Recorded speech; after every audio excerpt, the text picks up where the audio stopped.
우리는 들은 것에 더욱 유념함으로 우리가 흘러 떠내려가지 않도록 함이 마땅하니라. 천사들을 통하여 하신 말씀이 견고하게 되어 모든 범죄함과 순종하지 아니함이 공정한 보응을 받았거든. 우리가 이같이 큰 구원을 등한히 여기면 어찌 그 보응을 피하리요.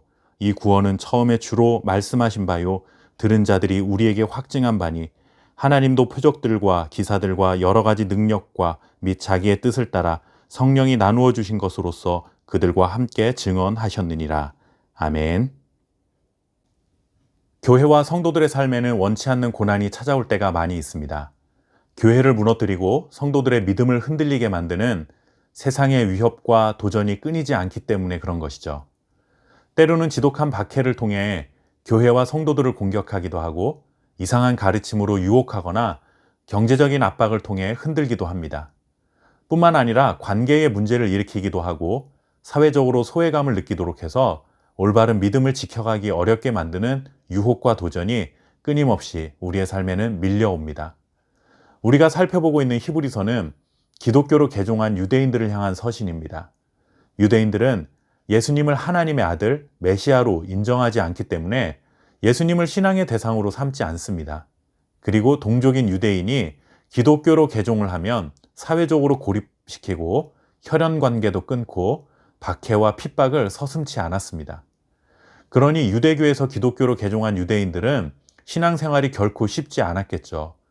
그들은 박해와 핍박을 당하고 억울한 일도 감내해야만 했습니다. 그런데 그들이 그렇게 힘든 삶을 살게 된 근본적인 이유가 무엇일까요? 그것은 다름 아닌 복음 때문이었습니다. 복음은 말 그대로 복된 소식, 좋은 소식입니다. 하나님의 아들 예수 그리스도를 통해 죄인인 우리 사람들에게 구원의 소식이 전파되었다고 하는 너무나도 좋은 소식이 바로 복음입니다. 세상에 더없이 좋은 소식을 듣고 그것을 믿었는데 그 좋은 소식을 믿은 것 때문에 그들이 박해와 핍박을 받게 되었다라는 것입니다. 그러니 그들의 마음에는 억울한 생각도 들었겠죠. 우리라도 그렇지 않았겠습니까? 하나님이 너무 좋아서 하나님을 믿고 하나님을 잘 믿으면 세상이 줄 수 없는 행복과 축복이 있을 것이라는 기대를 가졌는데 오히려 하나님 때문에 생각지도 못한 큰 어려움에 빠지게 되었다라고 하면 그 믿음을 지켜가기가 생각처럼 쉬운 일은 아닐 것입니다. 하나님을 향한 믿음이 흔들리기도 하고 하나님을 향해 원망과 불평이 나오기도 하고 그것이 심해지면 믿음을 포기해버리고 마는 일도 일어날 수 있는 것이죠. 실제로 히브리서가 쓰여질 당시에 유대 기독교인 공동체 안에는 이런 일들이 있었던 것입니다. 그렇기 때문에 히브리서 저자는 지난 영상에서 살펴본 것처럼 우리가 믿는 예수 그리스도가 얼마나 탁월하신 분이신지에 대해 천사와 비교해가며 상세하게 설명을 했던 것입니다. 신앙의 대상을 잘 알아야만 우리가 당하고 있는 박해가 무의미한 박해가 아니라는 것을 알게 되고 또한 핍박을 능히 이겨나갈 힘이 될 수 있기 때문이었습니다. 신앙의 대상을 잘 알지 못하면 마치 큰 바다 위에서 좌표를 잃고 항로를 이탈하여 표류하는 배와 같은 처지가 되고 마는 것이죠. 그렇게 예수 그리스도의 가치에 대해서 설명한 후에 히브리서 2장으로 넘어오면서 그러므로 우리는 들은 것에 더욱 유념하라 라고 권면합니다.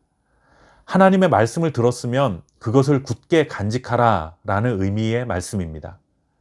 그러면서 천사들을 통해 전해진 말씀을 듣고 그 말씀을 간직하지 못한 구약의 백성들도 마땅히 보응을 받았는데 그보다 탁월하신 예수님께서 전하신 말씀을 듣고도 말씀을 간직하지 못하는 삶이 되면 더 큰 보응이 임하게 될 것이다 라는 무서운 경고의 말씀까지 더하고 있습니다. 말씀을 듣는다라는 것을 잘 이해해야 합니다. 말씀을 듣는다는 것은 단순히 귀로 음성을 듣는다라는 의미가 아닙니다.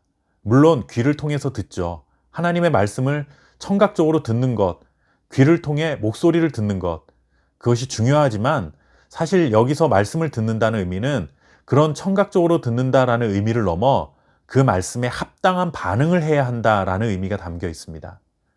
하나님께서 예수님을 통해 마지막 말씀을 전하셨는데 그 말씀을 들었다면 합당한 반응, 즉 순종으로 우리는 응답해야 한다라는 것입니다.